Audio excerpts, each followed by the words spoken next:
اعوذ باللہ من الشیطان الرجیم بسم اللہ الرحمن الرحیم. فرمایا وَإِذْ تَأَذَّنَ رَبُّكُمْ لَئِن شَكَرْتُمْ لَأَزِيدَنَّكُمْ وَلَئِن كَفَرْتُمْ إِنَّ عَذَابِي لَشَدِيدٌ. سورۃ ابراہیم آیت 7.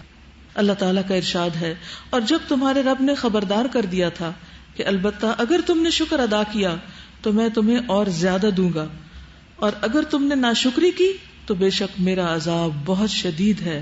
ایک شخص جس کو اللہ سبحانہ و تعالیٰ صحت مند زندگی دیتا ہے اور وہ ہر وقت اس بات پہ کڑتا رہے کہ میری ناک اللہ نے ایسی کیوں بنائی، یا میرے بال ایسے نہیں ہونے چاہیے تھے، یا میرا قد چھوٹا ہے، یا وغیرہ وغیرہ، تو کیا ہو سکتا ہے؟ پھر عذاب کی کیا صورت ہو سکتی ہے؟ کوئی بیماری آ سکتی ہے، اور چیز جو اللہ نے دی ہے وہ چھن سکتی ہے، اور یہ اٹ سیلف ایک عذاب ہے کہ آپ کو جو ملا ہے اس پر آپ ناراض ہی ناراض ہیں، اور آپ پہچان ہی نہیں رہے کہ اللہ سبحانہ و تعالیٰ نے آپ کو نعمت دے رکھی ہے صحت کی شکل میں، اور بے شمار جو قوت، طاقت اور بہت سے کرنے کے کاموں کی صلاحیت.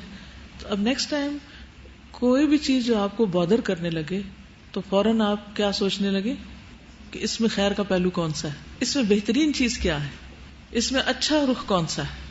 تو ایسا شخص جب اس تکلیف پر جو نعمت کے ساتھ آتی ہے اس پر صبر کرتا ہے تو اللہ سبحانہ و تعالیٰ اس کے درجے بلند کرتا ہے اور اس کو پہلے سے زیادہ مواقع عطا کرتا ہے اور بھی خیر کے کام کرنے کے. کیونکہ ہمارا الٹیمیٹ گول کیا ہے کہ کل اس زندگی کے ختم ہونے کے بعد اس سے زیادہ بہتر زندگی ہمیں ملے. اور یہ کس کو مل سکتی ہے؟ جو اس زندگی سے بھرپور فائدہ اٹھائے اور جو اس وقت کو اچھے کاموں میں لگائے اور شکر گزار بن کر رہے. حدیث میں آتا ہے نا کہ دنیا کے معاملے میں تم اپنے سے کم والے کو دیکھو اور دین کے معاملے میں اپنے سے اوپر والے کو دیکھو. اس طرح کیا ہوگا؟ شکر گزاری ہوگی. اس طرح تمہاری نعمتیں تمہاری نگاہوں میں حقیر نہیں ہوں گی. تو ہم میں سے ہر ایک کو یہ دیکھنا چاہیے کہ اس کو جو کچھ ملا ہے اس کے اندر رہ کر وہ اپنی صلاحیتوں کو، اپنے وقت کو، جو بھی نعمتیں اس کو ملی ہیں ان کو کس بہترین طریقے سے زیادہ اچھے کاموں میں استعمال کر سکتا ہے. یہ ہے کرنے کا کام. اب اس پر غور و فکر آپ کیسے کریں گے؟ مثلا شیخ سعدی کا ایک واقعہ ملتا ہے. شیخ سعدی کے پاؤں میں کچھ تکلیف ہو گئی تو ان کو اپنے اوپر ترس آنے لگا کہ میرے پاؤں میں تکلیف. تو وہ کہیں جا رہے تھے تو انہوں نے دیکھا کہ ایک شخص کا پاؤں ہی نہیں ہے. تو انہیں فوراً ریئلائز ہوا کہ مجھے اللہ نے پاؤں تو دیا ہے، میں چل تو سکتا ہوں.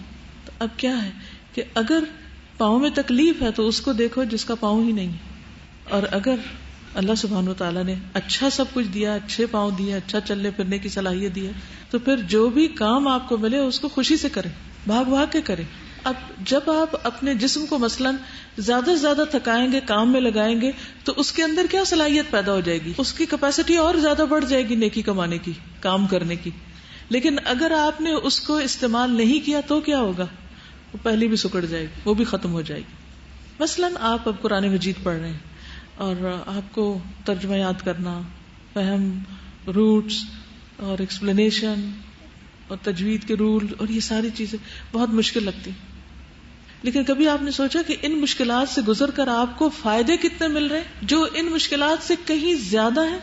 نہ صرف یہ کہ ثواب مل رہا ہے، اجر مل رہا ہے، یا آپ کو سمجھ آ رہی ہے، یہ بہت سی گتھیاں سلجھ رہی ہیں، اس کے ساتھ ساتھ آپ کی ذہنی صلاحیت بڑھ رہی ہے، آپ کے اندر مختلف طرح کی اور قابلیتیں ابھر رہی ہیں، آپ اپنے آپ کو پہچان رہے ہیں، اور اسی طرح اللہ سبحانہ وتعالیٰ کی نعمتوں کو پہچان رہے ہیں، کیونکہ اس کے بغیر آپ شکر گزار ہی نہیں ہو سکتے.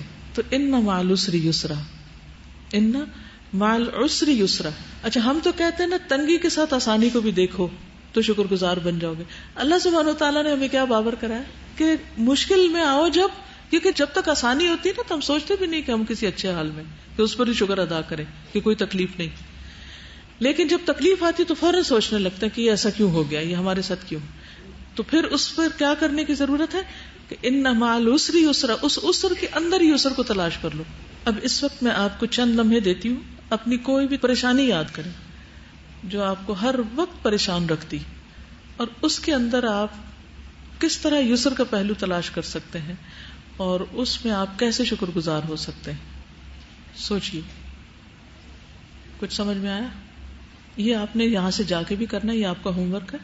پھر آپ اگر ہو سکے تو مجھ سے بھی شیئر کریں تاکہ آپ کے تجربے سے دوسرے لوگ بھی فائدہ اٹھائیں، کیونکہ ہم سب ایک دوسرے سے بھی بہت کچھ سیکھتے ہیں. اور آخری آیت کے بعد میں آج کے لیسن کا اختتام کرتی ہوں. قال اللہ تعالی ثم صواہ ونفخ فیہ من روحہ وجعل لکم السمع والابصار والافئدہ قلیلا ما تشکرون. سورۃ السجدہ آیت 9. اللہ تعالیٰ کا ارشاد ہے، پھر اس کو درست کیا اور اس کے اندر اپنی روح میں سے پھونکا، اور اس نے تمہارے کان، آنکھیں اور دل بنائے، کتنا تھوڑا تم شکر ادا کرتے ہو. یعنی آپ دیکھیے کہ ہمارے اندر کتنی ہڈیاں اور کیا کچھ ہے، لیکن اوپر اللہ نے چربی کی لیئر اور سکن اور یہ ساری چیزیں ڈال کر تو وہ جو اونچ نیچ تھے ہمارے جسم کے، وہ سارے کے سارے کس طرح کور کر دیے. اگر یہ سب کچھ نہ ہو تو ہم ایک چلتا پھرتا ڈھانچہ نظر آئے کہ جو ہر وقت دوسروں کے لیے خوف کا باعث بنے. کبھی ڈھانچہ دیکھا؟ دیکھتے ہی کیا خیال آتا ہے، کتنی وحشت آتی، خوف آتا ہے. بعض اوقات رات کو بھی پھر خوابوں میں بھی ڈھانچے نظر آ رہے ہوتے ہیں نا. ثم سواہ، اللہ سبحانہ وتعالیٰ نے ڈھانچہ بنا کے نہیں نکال دیا ہمیں، بلکہ عظم کے اوپر لحم اور پھر اسکن اور یہ سب کچھ عطا کیا. اور پھر جسد نہیں، جسم بنایا، اس میں روح ڈالی. آپ کو معلوم ہے جسم اور جسد میں کیا فرق ہوتا ہے؟ جسم روح والا ہوتا ہے اور جسد روح ہوتا ہے، جسد خاکی ہوتا ہے. حضرت سلیمان علیہ السلام کی جب ڈیتھ ہوئی تو ان کا جب جسم گرا تو پھر پتا چلا جنوں کو کہ وہ فوت ہو چکے ہیں، تو وہاں بھی لفظ جسد آتا ہے. تو جسم جس کے اندر روح ہوتی، تو یہاں اللہ سبحانہ وتعالیٰ نے روح ڈالی اور ہمیں ایک بہترین جسم عطا کیا. وَجَعَلَ لَكُمُ السَّمْعَ، اور تمہارے لیے قوت سماعت یا کان بنائے، والابصار اور آنکھیں بنائی، والافئدہ اور دل.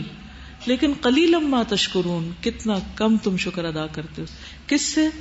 اپنے جسم سے، اپنے کانوں سے، اپنی آنکھوں سے اور دلوں سے ہم شکر گزار نہیں ہوتے. تو گویا کان سے بھی شکر گزاری ہوتی ہے اور آنکھوں سے بھی ہوتی ہے اور دل سے بھی ہوتی ہے. کان کی شکر گزاری کیا ہے کہ اللہ سبحانہ وتعالیٰ نے جس مقصد کے لیے ان کو بنایا وہی مقصد ان سے پورا کرے، نہ کہ انہیں غلط کاموں میں لگائے. آنکھوں سے بھی وہ چیزیں دیکھیں جو اللہ کو پسند ہے اور وہ نہ دیکھیں جو اس کو ناپسند ہے. اور اسی طرح دل میں ان خیالات کو جنم نہ دے، بدگمانیاں اور حسد اور حقد اور نفرتیں اور دوسروں کے لیے بری باتیں سوچنا. اس کے برعکس عفو درگزر سے کام لیتے ہوئے کسی سے کوئی تکلیف پہنچے بھی تو اس کو وہیں پھینک کے خوش رہیں. لیکن کتنے ہیں ایسے لوگ جو اس رویے پر ہوں، اس روش پر ہوں؟ قلیلا ما تشکرون. کتنے ہیں جو اپنے کان، آنکھوں اور دلوں کو اللہ کی اطاعت میں لگائے ہوئے ہوں اور ان سے شکر گزار ہوں؟ بہت کم. تو ہمیں کیا بننا؟ شکر گزار بننا ہے. اس کے لیے دعا بھی کرنی اور اس کے لیے اپنے حالات پر غور و فکر کرنا ہے.